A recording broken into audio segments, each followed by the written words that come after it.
You are very special, you are very special. Mumbai Maharashtra में असातिज़ा की फ़ाल तंजीम काविश के ज़रिए नहुम जमात में तालीमी महाज पर मुश्किलात का सामना करने वाले तलबा व तालिबात के लिए एक खुसूसी प्रोग्राम 29 अप्रैल 2017 को मैसूर हॉल माटुंगा मुंबई में मुनक्किद किया गया। इस प्रोग्राम में मुंबई व अतराफ़ के काफ़ी सारे तलबा ने अपने वालिदैन व सरपरस्त हज़रात के साथ शिरकत की। इस प्रोग्राम की एक ख़ास बात ये थी कि इस प्रोग्राम में 90% ब्लाइंडनेस रखने वाली रेशमा ने इस प्रोग्राम में शिरकत की और अपने तासुरात, अपने ख़यालात और किस तरह से उन्होंने स्टडी की और किस तरह से उन्होंने एसएससी में 90% ब्लाइंडनेस के बावजूद 73% हासिल किया। आइए सुनते हैं रेशमा की ज़ुबानी। दूसरे तीसरी में फिर 7वीं में पढ़ गए थे, लेकिन मुझे 7वीं तक आप लोग यकीन नहीं करोगे, ना मुझे उर्दू पढ़ना आती थी, ना मुझे इंग्लिश, ना हिंदी मराठी का तो सवाल ही नहीं होता है। तो फिर 7वीं पढ़ के मैं छोड़ दी। फिर 8वीं में एडमिशन करने के लिए वहां गए तो भारत नगर में एक उर्दू मीडियम स्कूल थी, लेकिन वो प्राइवेट थी 8वीं से लेकर 10वीं तक। तो वहां गए कि बोले मतलब मेरी बच्ची पढ़ना चाहती है, उसकी ऐसी प्रॉब्लम है। तो वो लोग बोले कि नहीं, हम लोग एडमिशन नहीं करेंगे उन लोगों का, बोले हमारे को बुक कंप्लीट चाहिए और हम लोग कोई फैसिलिटी प्रोवाइड नहीं करेंगे। तो फिर छोड़ दिए हम लोगों ने। तो अब घर में बैठे बैठे करे तो करे क्या। तो फिर मैंने 7 पास थी, उसके बावजूद मैंने एक और मतलब 7वीं पढ़ी कि मुझे पढ़ना है, मेरे को ऐसे नहीं बैठना है करके। मैं 7वीं पास होने के बावजूद मैं वापस 7वीं पढ़ी, फिर वो भी 7वीं पास हो गई। मेरे पास 2 7वीं पास के रिजल्ट है। वो भी दूसरी 7वीं इसलिए पढ़ी कि जो 7वीं चल रही थी, जो सेकंड टाइम वाली 7वीं थी, उसके अंदर बच्चे कम थे। वो टीचर्स लोगों को बच्चे चाहिए था। उन लोगों को पता था कि मैं 7वीं ऑलरेडी पास हूँ, फिर भी उन लोगों ने मुझे बुला लिया करके। फिर ऐसे ही 7वीं पास होकर छोड़ दी। फिर अब क्या करे कुछ नहीं हो पा रहा था। तो जून में 7वीं पास हो गई मैं, फिर छोड़ दी। फिर अब एडमिशन नहीं होना था कहीं पे भी। तो फिर ऐसे ही घरों में जनगणना टाइप करने वाले लोग आते हैं, तो वो लोग देखते हैं कि घर में कौन है, क्या करते करके। तो वैसे ही कुछ लोग आए थे मेरे घर में भी। तो वो लोग मतलब पूछने लगे कि घर में हम लोग मतलब कौन क्या करता है, घर में कोई हैंडीकैप बच्चा है क्या, उसको क्या फैसिलिटी है, क्या फैसिलिटी नहीं है। तो वो लोगों ने उन लोगों को पता चला कि हम 3 बहनें ब्लाइंड है। 3 बहनें ब्लाइंड है, तो उस वजह से उन लोग पूछे कि तुम करते क्या हो। तो हम बोले हम लोग कुछ नहीं करते। मेरी बहन एक मुझसे बड़ी, जिसका नाम गुलबशा है, वो 7वीं पढ़ के छोड़ दी उसने भी, और मैंने भी 7वीं पढ़ के छोड़ दी। उसके 4 साल वेस्ट हुए और मेरे 2 साल वेस्ट हुए बस सारे। तो हमने छोड़ दिया। तो उन लोगों ने बोला कि ठीक है, बोले हम लोग तुम्हारा एडमिशन 8वीं में करा देंगे, तुम पढ़ोगे क्या। तुम बोले जी बिल्कुल पढ़ेंगे अगर आप एडमिशन करा दोगे तो फिर वो लोग गए हमारे स्कूल में। मैं हमारे स्कूल ही बोलूँगी उसको हक से, क्योंकि इतना प्यार मिला मुझे कि मैं उसको समझती नहीं कि कोई बीएमसी स्कूल है, वो मेरी स्कूल है, जहाँ पे टीचर्स नहीं बल्कि अल्लाह की तरफ से भेजे हुए फरिश्ते हैं जो इतने अच्छे से तालीम देते हैं बच्चों को। तो वहाँ पे मेरा एडमिशन किया उन लोगों ने। तो वो टीचर्स लोगों को बताया गया कि बच्ची की प्रॉब्लम ऐसी है, इसको ऐसे पढ़ाना है करके। तो और मुझे कोई ब्लाइंड की फैसिलिटी भी नहीं कि ब्लाइंड बच्चों का मतलब होता क्या है, वो लोग पढ़ते कैसे है, उन लोगों को क्या है क्या, मुझे कुछ भी नहीं पता था उस बारे में। मैं सिर्फ एक नॉर्मल बच्चे की तरह समझती थी और सिर्फ ये समझती थी कि मुझे अल्लाह ने कम रोशनी दी है, मुझे दिखता नहीं है बस, बाकी और कुछ भी नहीं पता था कि ब्लाइंड ऐसे बहुत से बच्चे ब्लाइंड भी है जो बहुत कुछ बन चुके हैं अपनी जिंदगी में, लेकिन मैं उनसे वाकिफ नहीं थी। लेकिन फिर जब धीरे धीरे आई तो फिर मैं मतलब मेरा पेपर ऐसा होता था कि मैं किसी और को बोलूंगी और वो लिखेंगे।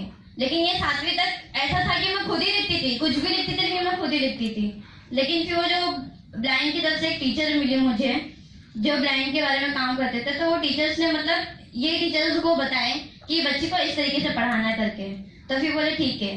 तो फिर ये लोगों ने मुझे पढ़ाए। तो 8वीं 9वीं ऐसा हुआ कि मेरी सहेली लोग थे जो वो लोग पहले पेपर दे देते थे, फिर मैं अपनी सहेली को लेकर जाके अपना पेपर देने लगाती थी, लिखने लगाती थी मैं बोलकर।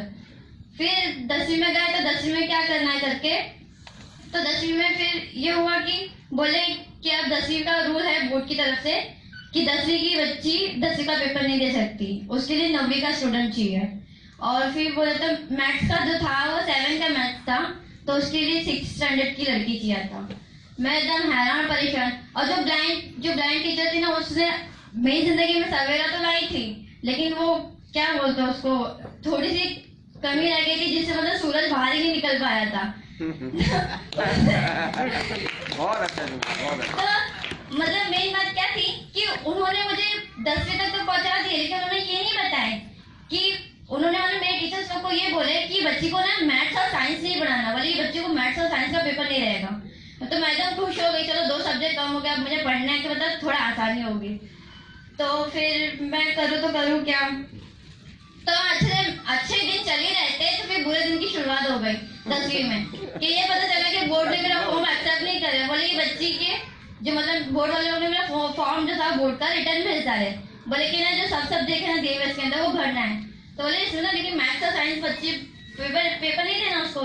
तो बोले नहीं, बोले उसके लिए 2 सब्जेक्ट अलग रहते हैं। बोले मैथ्स और साइंस जो है ना 10th का वो नहीं रहेगा उसको, उसके बदले 2 अलग सब्जेक्ट रहेंगे।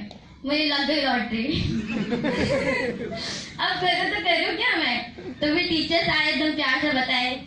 नहीं, मैं घर में लेटी हुई थी, तकरीबन 9 बजे के पास में कॉल आया मेरी टीचर का।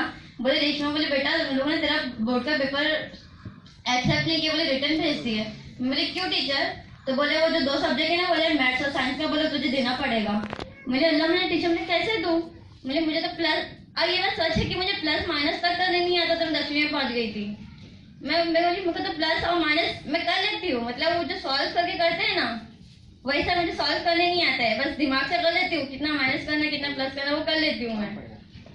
और ये मल्टीप्लाई भी कर लेती हूँ, मैं सब कुछ कर लेती हूँ मैथ्स का, लेकिन दिमाग से यूज नहीं करती उसको डायग्राम पर।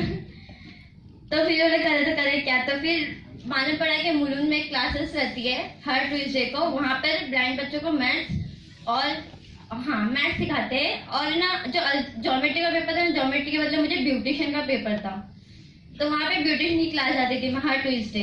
एक ट्यूसडे मेरी टीचर मेरे साथ में चले, फिर दूसरे ट्यूसडे को अम्मी चले, फिर तीसरे ट्यूसडे को मैं अकेले जाने लगी। बोले अम्मी आप अब मत आओ, बोले आप अपना काम छोड़कर आओगे तो फिर काम कौन करेगा, फिर घर चले जाएगा।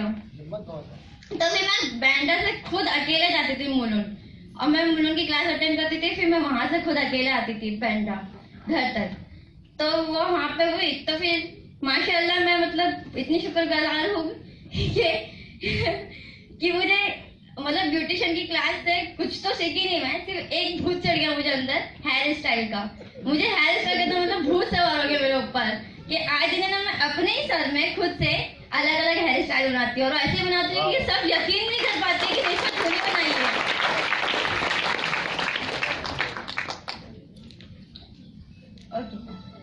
तो मैं सब बच्चों को यही कहना चाहूंगी कि अपने आप को कमजोर मत समझो, क्योंकि मुझसे ज्यादा कमजोर इंसान तो इस दुनिया में शायद कोई नहीं होगा। अल्लाह ने आपको हर एक चीज दी है, 2 आंख दी है, हाथ दिए, पैर दिए, हर एक चीज दी है, तो उसका इस्तेमाल करो। सिर्फ मैं ये बोलूंगी कि पढ़ाई जितना हो सकता है उतना ज्यादा से ज्यादा पढ़ने की कोशिश करो, और खुद से भी समझने की कोशिश करो कि जितना पढ़ोगे तो उतना समझ में भी आएगा।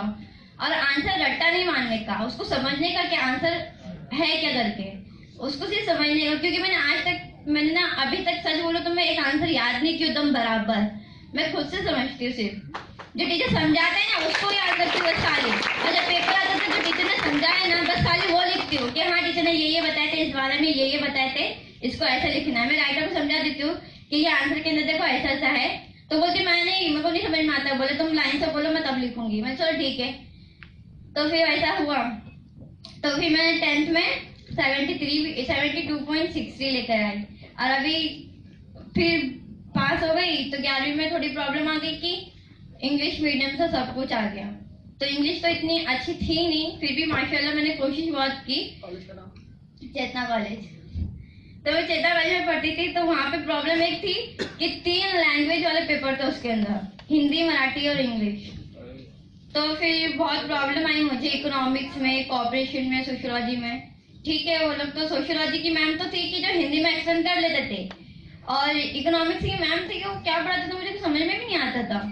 फिर कॉर्पोरेशन की मैम पढ़ाते, मेरे को समझ में नहीं आता था कि वो पढ़ा रहे समझा रहे या पढ़ा रहे, मुझे ये भी समझ में नहीं आता था क्या करते हो। लेकिन फिर भी मैंने खुद से कोशिश की, लेकिन अपने दिमाग को सिर्फ एकदम फ्री माइंड रखने का, एकदम फ्रेश रखने का, क्योंकि हर किसी की जिंदगी में मुसीबतें आती है। अल्लाह ने आपको हर एक चीज़ अता की है तो उसका फ़ायदा उठाओ बस। और जो ज़िंदगी में हासिल करना है ना उसको छोड़ो मत, वो टारगेट बना के रखो कि मुझे जब तक कि मैं बनूंगी नहीं तब तक कि मुझे नींद नहीं आएंगी, तब तक कि मैं चैन से सोऊंगा नहीं और चैन से सोऊंगी नहीं। बस ये बात करें। मुझे बोलना था बहुत कुछ था और, लेकिन टाइम बहुत कम है इसलिए आप लोगों को इतना बताएं। मैं सिर्फ ये कहूँगी कि प्लीज़ इस्लाम का नाम रोशन करो अपने साथ साथ इस्लाम को आगे बढ़ाओ, क्योंकि मुसलमान बहुत पीछे है। इसलिए मैं तो आगे बढ़ गई हूँ अपने इस्लाम का नाम रोशन करने के लिए, पीछे आपका इंतजार कर रही हूँ कि आप लोग आ जाओ मेरे साथ में। ठीक है, दुआओं में याद रखिए, अपना ख्याल रखिए और अच्छे से पढ़ाई कीजिए। All the very best. और टीचर्स के लिए एक शायरी पेश करना चाहती हूँ, क्या मैं कर सकती हूँ? और इतना प्यार मिला मुझे टीचर्स की तरफ से तो मेरा भी फर्ज बनता है कि मैं भी टीचर्स को खुश दूँ। तो टीचर्स के लिए शायरी ये है कि काश खुशियों की दुकान होती जिसकी हमें भी कुछ पहचान होती, भर देते दामन आपका खुशियों से, चाहे उसकी कीमत मेरी जान होती।